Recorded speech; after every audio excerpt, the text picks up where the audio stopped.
Has been declared for ANC stalwart Jessie Duarte. Duarte, who died in the early hours of this morning after battling cancer. She was buried on Sunday afternoon according to Muslim rites, but an official memorial will be held for her on Thursday. The ANC is currently briefing the media. Let's listen in. That has been going on quietly, painstakingly, between us. And by us, I'm talking South African delegations, and in those delegations you would have represented in governance, you would have the Departments of Sports, Arts and Culture and Heritage, and the Departments of Defense and Military Veterans. In particular, the countries that we have been working in are Botswana, Zambia, and Angola. We've been in Mozambique, of course. We've also been in Lesotho, but in particular, those three countries I started with are the key ones where we do have what looks like is about to be ripe. Cases where we can confidently say we're at a point that is near the culmination of work that has been done. And in fact, recently, members of the subcommittee were able to go and join a delegation from the Department of Sports, Arts and Culture and Heritage that was led by Minister Nathi Mthethwa to Botswana, where the graves of some of our cadres that had been the victims of the raids, the South African Defence Force raids of 1985. The places where we buried them at that time were visited, and in fact there are talks that have been ongoing between the two departments, the relevant departments, which is called something else in Botswana. It's not the same kind of how they call the portfolio in government. In our case, of course, it would have been sports, arts, culture, and heritage. So we will soon see the culmination of the work that the delegations went just to yet again go and see the state of affairs as to how far the work had arrived in terms of preparing for actually even declaring and turning the sword around certain spaces that the government in Botswana has already allocated to mark the fact that there lie South Africans who were involved in the liberation struggle, who paid with their lives and are now lying there as symbols of the strength and the resilience of our struggle and what drove the struggle for liberation that has arrived at delivering this freedom that we today enjoy. So you will watch the space, you will get the announcements, relevant announcements that will say in what form those events would take, at which point. You can then plan to also cross over and just yourself live through what many South Africans lived through, including an artist from here in Alexandra called Thami Mnyele, who was assassinated on the night of the 14th June 1985, and his artwork, which was in a trunk in his house, was riddled with bullets from the South African Defence Force. So you will analyze for yourself what the issue was with the artwork in a trunk. But of course they had started by catching Thami, who was outside the house, trying to run away. and the rest is history, is now out there in the spirit world.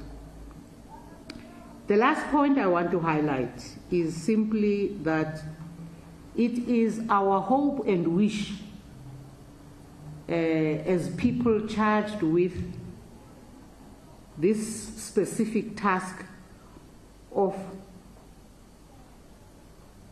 gently or as strongly as possible nudging us back to the space where the ANC takes its position as it is starting again, going to be able to have a conscious discussion by delegates who would have come from branches all over the country to focus on these issues, to have a united view on how these things must be handled. The issue, the central philosophy of Ubuntu, we believe, is part of what we would be aiming to retrieve into ourselves, into what drives our day-to-day relationships as human beings. How do we understand the values that, in fact, those that formed the ANC had brought into the ANC from the communities that have lived for millennia, long before colonization, driven by those values. What are those values? And we believe if we just have an approach that accepts that we were disrupted by colonization, part of what was disrupted was our cultural norms, was our values, was how we understood and lived by a code that says umntu ngumntu ngabantu. What does that mean in today's South Africa? Thank you.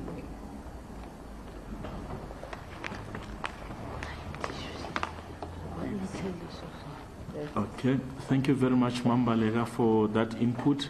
I'm now going to invite Comrade Lindiwe Zulu to also make her input.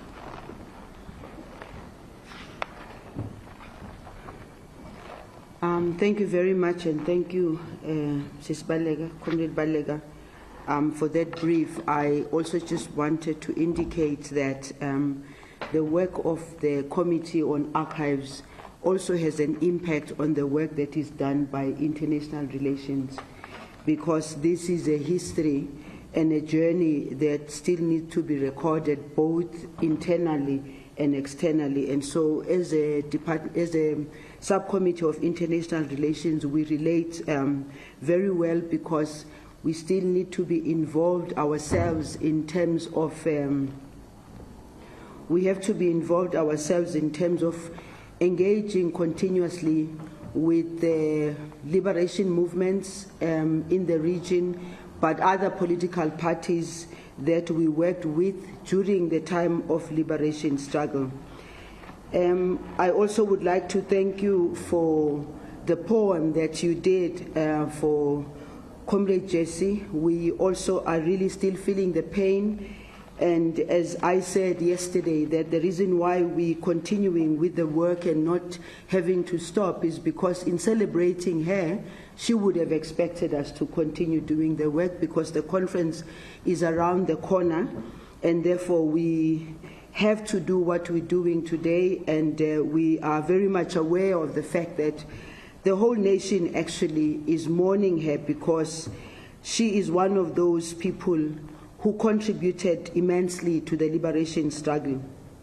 And I also want to say that I'm hopeful that young people are going to be able to read the history of Comrade Jessie Duarte, because there isn't a nation that does not appreciate and respect the people that were involved in liberation struggle. But Comrade Jessie was more than just involved in the liberation struggle. She was also involved in building the new South Africa that we have today. She stood for non-racialism. She stood for a democratic country.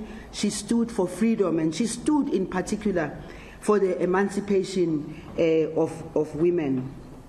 And so we are also grateful that the family is a family of people who were in the liberation struggle throughout. We say, may her soul rest in peace.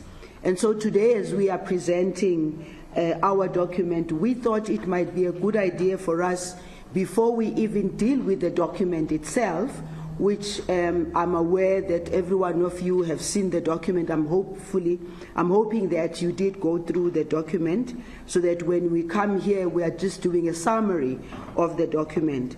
But we thought it might be a good idea for us to start with contemporary issues, because as we are going to conference, we are confronted by a number of issues, and we are confronted by global dynamics, we are confronted by global challenges, and therefore we thought, without necessarily removing the attention particularly to the document itself, it might be important for us to deal with the contemporary issues.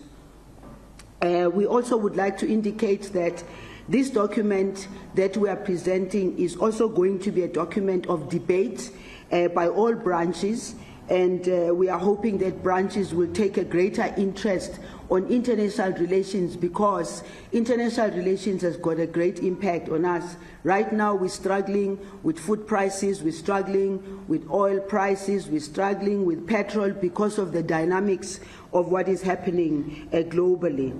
So as the conference is going to be taking place, it's taking place amid continuing impacts of global financial crisis on SA and the world at large, amid a swing towards unilateralism in the United States under a Republican presidency at the time, leading to an intense trade war with China, and now there is a democratic government at the moment, and that on its own, you know, when it comes to Americans, they're very clear about one thing. There can be the Republicans today and the Democrats tomorrow, but if there's one thing they know, they always have to defend America. We also are going through the threat of right-wing extremism across the global north, and this grew after the last conference and reared its ugly head in the global south as well. And also we relate to the issue of the weakening of South Africa and the ANC's influence on continental affairs to be a factor for greater reflection and action, leading to questions being raised about the revolutionary character of the ANC and its commitment to the African continent.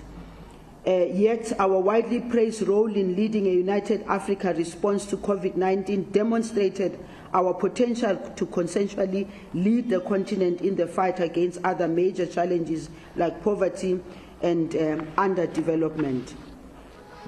We are also in a world where the legitimate worries about the ravages of war and humanitarian crises that they cause are exploited in the conflict in Ukraine for an imperialist NATO-based Western agenda. These are all the issues that will have to be discussed by conference.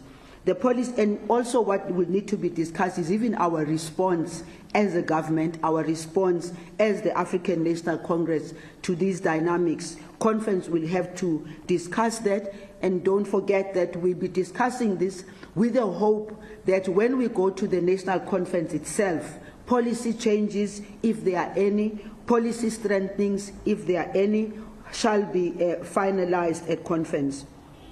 In between conferences, the ANC has done well to monitor progress in the implementation of conference resolutions on international relations, and it is at this point that also I'd like to thank the comrades who belong to the subcommittee of international relations, because members of the ANC on their own, of the NEC on their own, we are few for the subcommittees, but we draw our strength also from comrades who are in the international arena, in international organizations, but also those who are in institutions, in academic institutions, who always assist us in doing the analysis, including the research that we always need, including the evaluation of the implementation of our policies.